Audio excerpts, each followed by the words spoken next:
vienu žodžiu, dar sėki pasikartosiu, kaip suprantu, ventiliacija tam C korpuse iš principo yra įrengta, jinai nesugedusi ir veikianti, bet dėl tam tikrų priežasčių, kurios tu paskui išvardinsi, jos tiesiog neįjungia, o nakčiai uždaro žaliuzius, kurios irgi atseit tų Vertuchai paaiškinimų saugumo sumetimais, kad jūs nepabėgtumėt, nors tam pastate yra pastato du šonai, sakykim, koridoriui, vienos palatos, sąlyginai dešiniai su žaliuziai, o ne kairiai be žaliuzių yra, ne, ir pastatas vidiniam kieme yra, ne.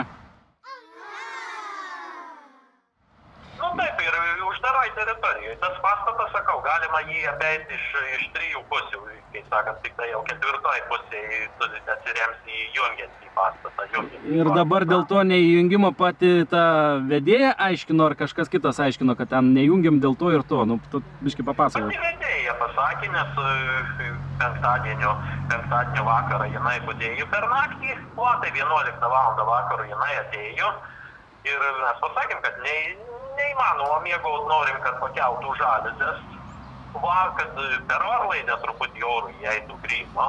Tai vedėja pasakė, kad skaitosi to žaliuzės yra ne šiaip savo, jų funkcija yra apsauginė, kad mes nepabėgtume ir jokių ten kėlimų nebus. Nors pagal faktą, tai kai kurie sanitarų pamaina pakeldavo, kai kurie nekeldavo ten, bet dauguma tų pamainų tikrai pakeldavo, jeigu būdavo oras palankus.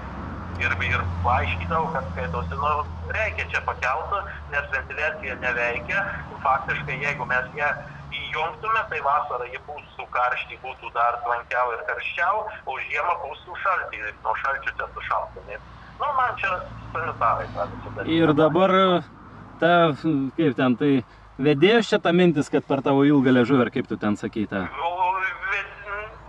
Pasakys, eilinis sanitaras tą, skaitausi, dabar tu vedėjai drįsai pasakyti, kad nori, kad žaliuzes pakeltume, tai dabar mes jau tikrai nerizikuosim ir tų žaliuzių nekelsim, nes sulauksim nemalonumų iš vedėjus pusės, kad skaitausi pataikaujam čia, nes nusižengiam reglamentui, kad apsauginiais žaliuziais pakėlinėjamos nakčiai dėl oravimus, dėl kvėpavimo, kaip sakant, būtų. O dėl ventiliacijos pačios išdėstymo, kur, sakykime, yra įleidimas į palatą ir ištraukimas iš palatos, tai jos greta tos grotos sudėtos viena kitos, nors lova pati ten už kelių metrų stovi visai kitam kampe. Principė negali net logiškai galvojant vyks normali cirkuliacija oro, kad ir veiktų ta ventiliacija. Tai ar galim daryti tokią, logišką prielaidą, kad čia kaip sankcijos kokios, kaip spaudimo priemonė visiems ten esantiems žmonėms, žinai, būsit geri, tai jungsim ten, pakelsim žaliuzes, ne? Taip, čia bet kuris, kai sakant, svertas panaudojamas ir ta prasme, kad jeigu būsit geri, leisim kvėpuoti, jeigu nebūsit geri, galim pamokyti, užmirštumėt, kad kvėpuoti ir viskas. Tai labai jau čia diplomatiškai kalbant dresūros elementai, bet aš tame atvirai įžvelgiu kankinimą, kas yra uždrausta tarptautinių konvencijų. Jeigu ne diplomatiškai, tai taip, viena iš kankinimo priemonių. Kaip Panakas kartą pasakė, kad jeigu tu čia atsisakysi tablečiukės rytai, mes paaiškysim, visiems paskelbsim, kokiais tu ten esi straipsniais kaltinamas ir skaitosi tau gyvenimas bus baigtas. Tai jie dar gąsdina tave, kad to išgalvotų straipsnių, kuriuo tu esi kaltinimas, kad jie paviešins tai? Taip, paskelbs informaciją. Tai tavo gyvenimas bus baigtas, tu sakai, tu atsimelskis, kad liktum tam rokiškai.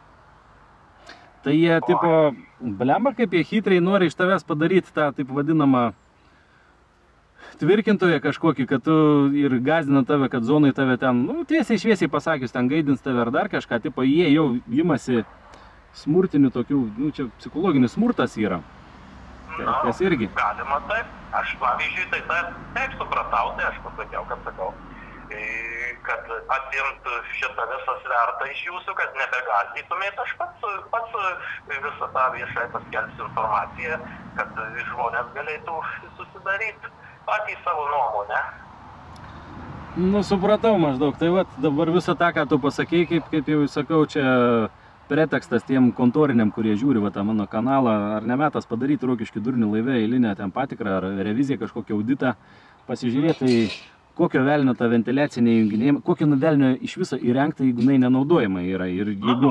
Tuo pačiu gali ir gaisrininkai atvažiuoti, pasižiūrėti, kada gesytuvų patikros ten, ar iš vis kada nors buvo jie tikryti tie gesytuvai profilaktiškai. Naujas gesytuvas, tai 2 metam yra garantija, po to kiekvieną metą turi būti praeinama patikra, o tai tegu patikrina ir gaisrininkai atvažiavę tuos gesytuvus tuo pačiu. Nu tai ką, prokurūrai, ar kas jūs ten tokie atstovaujantis viešą įstatymą, tai gal pavarysit kokią patikrą tam durnių laive Rokiškio? Tegu patikrina tą ventiliaciją ir pasižiūri, kaip ten pagal faktą to žaliuzės yra ir kaip pagal popierius, kai sakant, aš galvoju, kad pagal popierius jos abiejose pastato pusėse gali būti figūruotų pagal faktą, tai tik vienai pastato pusėje gali būti. Sakai, subjektyvi nuomonė. Kažkas pusę žaliuzį į sklypą nusivežė. Tada būtų abiejose pusėse vienodai, kad... Jo, kas čia per diskriminacija tokia, ne? Nu, tai diskriminacija ir logikos jokios nėra. Nu, tai kam tu laušėsi per žaliuzės, kai gali perėjęs per koridorių išlyst, kur nėra tų žaliuzės per tą langą. Na. Gerai, tai šitą problemą supratau, reiškia su tavo sutikimu viešinama, ne? Nu, tai viešinam, čia sakau. Gerai. Čia švedėjai įvardijo tą problemą, jinai atsikaltinėjų ten, aiškino, kad vidaus taisyklės tą numato, nors tas vidaus taisyklės... Pati parašė? Pati parengė, nes pasirašo po jomis, kad parengė Henrika Bieliūnienė taisyklės, o patvirtino direktorius Liausėdas savo įsakymu. Tai aš sakau, jūs parengė tas taisyklės, tai duokit susipažinti man su tais teisės aktais, kuriais vadovaujantis jūs jas parengė. Tai aš tada matysiu, ar tos vidaus taisyklės kartais, galimai galbūt prieštarauja net teisės aktam. Tai tokie dalykai, kad sakėt, tas taisyklės man gali tik tai pateikti žmogus dainių.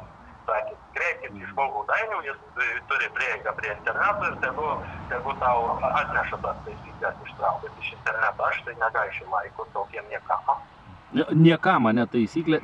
Pati pripažino, kad jos taisyklės niekas yra, vienu žodžiu. O kaip? Nu, tai tie taisyklės tai galbūt ne niekas, bet tie teisės aktai tai niekas. Pagal ją aš taip supratau. Nu, tu dar taip supratai. Gerai, Valduk, šitą paviešinsiu. Supratimas būtų skirtingas, pas kiekvieną žmogų. Gerai, sakau, Valduk, šitą paviešinsiu tada.